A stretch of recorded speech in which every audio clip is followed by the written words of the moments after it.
Saudações, ó, meus queridos bastiões. E aí, tudo bem? Terça-feira, nosso bate-papo aqui hoje é sobre endividamento. Não é curso, nós já conversamos sobre isso, isso aqui é um bate-papo mais específico. Nosso papo de ontem sobre conhecimento político foi bem pesado, até, mais uma vez, reforço para formular as minhas desculpas, porque eu fico muito triste ao ver determinadas situações, mas eu acho que nosso país tem jeito, nós vamos chegar lá, não tenha dúvida. Arnaldo Vergueira, esse bastião, esse tripulante desta adorável nave, né? Essa embarcação que nós temos como um portal, se não o último, um dos últimos portais da moralidade, da ética, entendeu? Do bom senso, do amor, do carinho, do respeito a todos. E aí, gente, como o nosso bate-papo de hoje, aula 3, ali sobre endividamento, nós vamos começar hoje abordando hoje, com um pouco mais de técnica, nós vamos começar a falar sobre o que fazer sobre o nosso endividamento. E aí, gente, nós precisamos, de forma completa, lidar com muita seriedade quando nós nos encontramos em dívida. E aí, o que acontece? Quando você se encontra em dívidas, quer dizer, as despesas já estão prescritas, nós precisamos identificar todos os nossos credores: banco, financeira, loja, pessoas físicas. Nós precisamos identificar todas as pessoas a quem nós devemos, pessoas com quem nós nos comprometemos a pegar valores e precisamos saldar estas pendências, vamos dizer assim. E aí, depois que você sabe exatamente quem são as pessoas, nós temos que classificar cada tipo de dívida. É cartão de crédito? É cheque especial?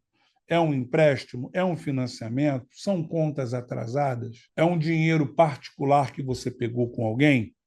E aí nós precisamos anotar os valores originais e os valores atualizados, entende? Nós temos que saber o que é o valor original e o que é o atualizado, para nós já começarmos a perceber o quê? Quais são as taxas de juros. E aí nós temos que marcar as datas de vencimento, as formas de pagamento, para podermos o quê? Começar a administrar isso. E uma coisa, aqui vai uma dica do Bastião: reúna os extratos, os contratos, boletos, faturas, arruma dívida por dívida, se organize para facilitar. E aí, no momento em que você organiza essas informações, você pode fazer isso por meio de planilha de Excel ou Google Sheets. Ó, eu vou mais pelo Excel porque eu tenho um pouco mais de familiaridade. E aí isso flexibiliza você organizar ali seus cálculos, até gráficos você pode montar para perceber qual é o momento melhor para você sanar qual tipo de problema. Nós temos aplicativos de controle financeiro que permitem a integração bancária, alertas, que é uma coisa muito importante, e relatórios automáticos. E uma coisa, gente, você tem que manter isso sempre atualizado e muito acessível para você manter o controle da situação.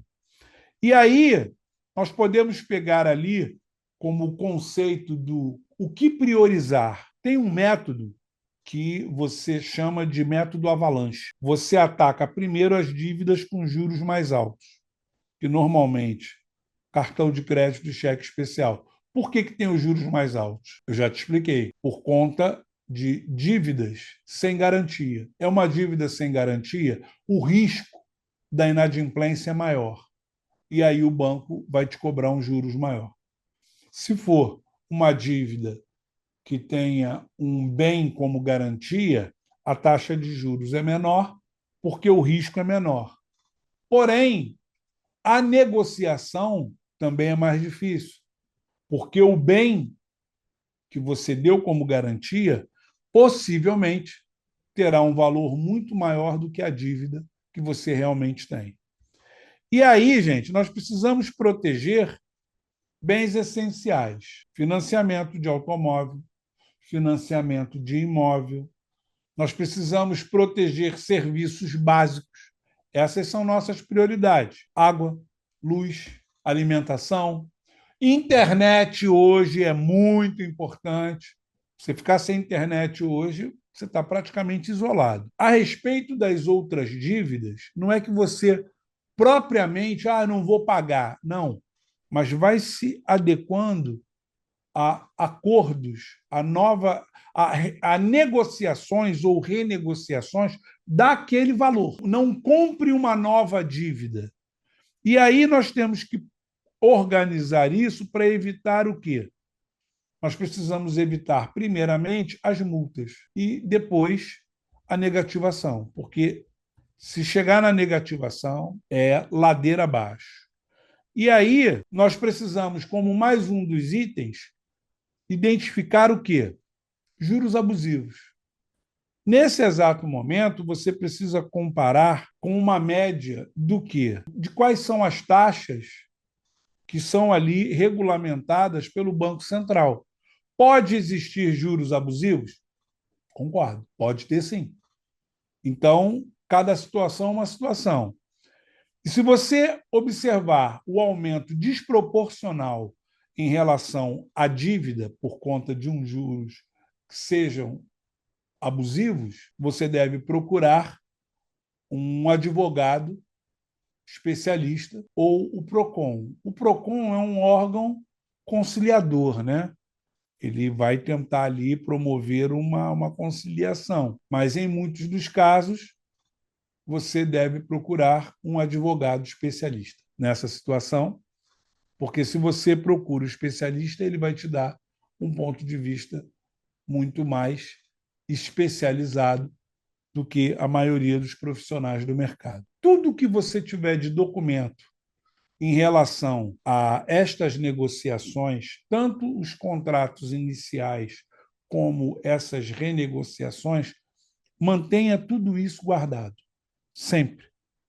Se possível, contratos físicos. Mantenha guardado em algum lugar, tudo ordenado, tudo direitinho. Por conta disso, você pode precisar procurar um profissional e esse profissional buscar uma ação revisional que possa, mesmo que na fase inicial ali de uma ação revisional, o que pode acontecer? Uma proposta de acordo. É comum isso acontecer, entendeu? Para você poder reduzir juros e encargos. Você conhecendo bem os seus direitos, como Código de Defesa do Consumidor, que na verdade é Código de Proteção e Defesa do Consumidor, que este proíbe cobranças que são exorbitantes, vexatórias, e ele limita multas em valores muito menores do que os aplicados pelas instituições, você começa a ter uma clareza muito maior da sua real situação. Por isso, a importância do profissional qualificado no momento em que você venha a buscar rever essas situações. E aí você precisa entender sobre a lei do superendividamento, a 14.181, e você precisa entender ali conceitos de renegociação global, preservando o mínimo existencial, porque o banco não pode chegar e sair cobrando de você valores exorbitantes. Ele tem que entender que existe um risco por parte do banco no momento em que ele faz um empréstimo para você também. O banco não pode te deixar numa condição em que você esteja literalmente passando necessidade. Ele precisa respeitar isso.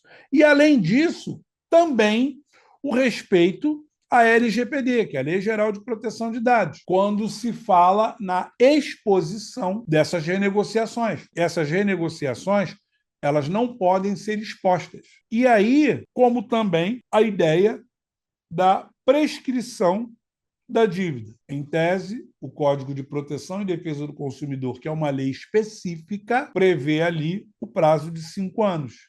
Porém, a dívida sairá do cadastro de inadimplência. Isso é uma coisa. O cadastro de inadimplência é uma coisa. A dívida interna com o banco, ela vai continuar. E isso, normalmente, vai para onde? Vai para a sua ficha do Banco Central. Essa ficha no Banco Central, ela é consultada pelos bancos quando você vai pedir um crédito um pouco maior. Aí é um momento que você vai dizer, pô, mas meu nome está limpo no SPC e Serasa? Sim, mas lá no registrato, lá no Banco Central, constam dívidas com o prazo superior a 5 anos que você não saldou. E não esquecendo que o titio sempre diz, banco não tem obrigação de te emprestar dinheiro. É isso que tem que ficar bem claro. Caso vocês não tenham o devido conhecimento, a procura de um profissional qualificado, e você pode procurar neste conceito PROCON, Defensoria Pública, IDEC e um advogado particular, de preferência especialista em direito bancário, que é uma coisa que hoje é bem específica. E aí, gente, entendendo bem essa situação, você percebendo esse primeiro contato e você tendo essa ideia automatizada dentro da sua cabeça, esse é o primeiro passo para você conseguir o quê? Galgar a melhor situação, o melhor caminho para que você possa sair desta nuvem, vamos dizer assim, carregada, pesada, turbulenta, que é o endividamento. E a propósito, não esqueça, você não é um endividado. Você está. Isso é temporário. Entenda, isto é por um curto espaço de tempo.